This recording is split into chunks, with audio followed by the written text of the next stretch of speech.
Resident Evil, The Umbrella Conspiracy. Prologue. Latham Weekly, June 2nd, 1998. Bizarre murders committed in Raccoon City.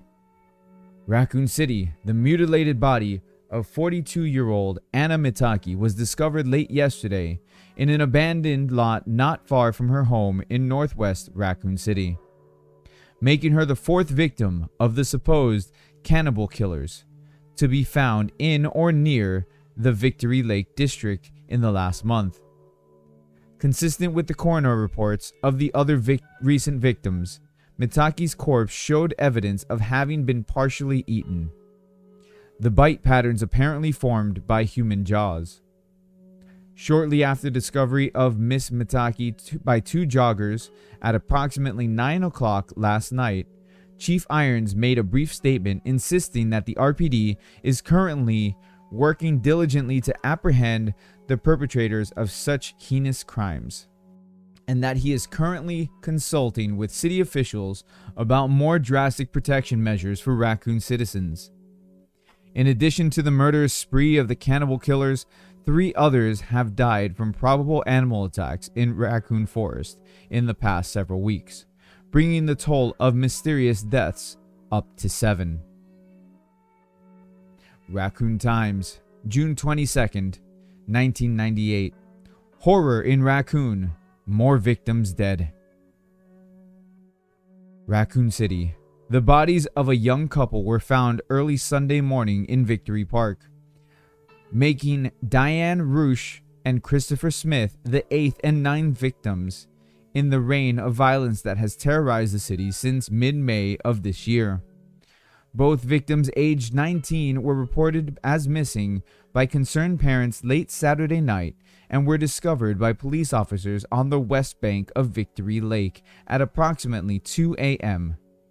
Although no formal statement has been issued by the police department, witnesses to this discovery confirm that both youths suffered wounds similar to those found on prior victims.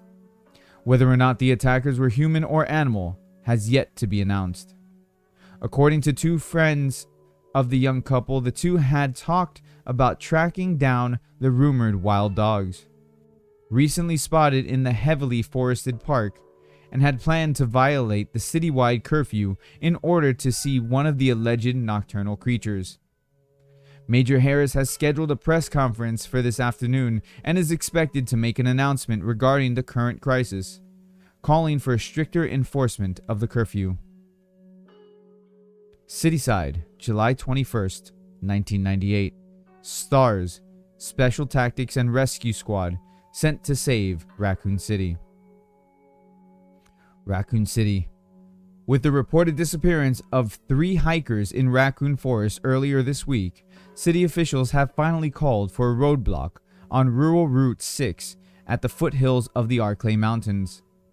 Police Chief Brian Irons announced yesterday that the STARS will participate full-time in the search for the hikers and will also be working closely with the RPD until there is an end to the rash of murders and disappearances that are destroying our community. Chief Irons, a former STARS member himself, said today in an exclusive Cityside telephone interview that it is high time to employ the talents of these dedicated men and women towards the safety of this city. We've had 9 brutal murders here in less than 2 months, and at least 5 disappearances now. And all of these events have taken place in a close proximity to Raccoon Forest. This leads us to believe that the perpetrators of these crimes may be hiding somewhere in the Victory Lake district, and the STARS have just the kind of experience we need to find them. When asked why the STARS hadn't been assigned to these cases until now, Chief Irons would only say that the STARS have been assisting the RPD since the beginning and that they would be a welcome addition to the task force currently working on the murders full-time. Founded in New York in 1967, the privately funded STARS organization was originally created as a measure against cult-affiliated terrorism by a group of retired military officials and ex-field operatives from both the CIA and FBI. Under the guidance of former NSDA, National Security and Defense Agency Director Marco Palmieri, the group quickly expanded its services to include everything from hostage negotiation to code breaking to riot control. Working with local police agencies, each branch office of the STARS is designed to work as a complete unit in itself. The STARS set up its Raccoon City branch through the fundraising efforts of several local businesses in 1972 and is currently led by Captain Albert Wesker, promoted to the position less than 6 months ago.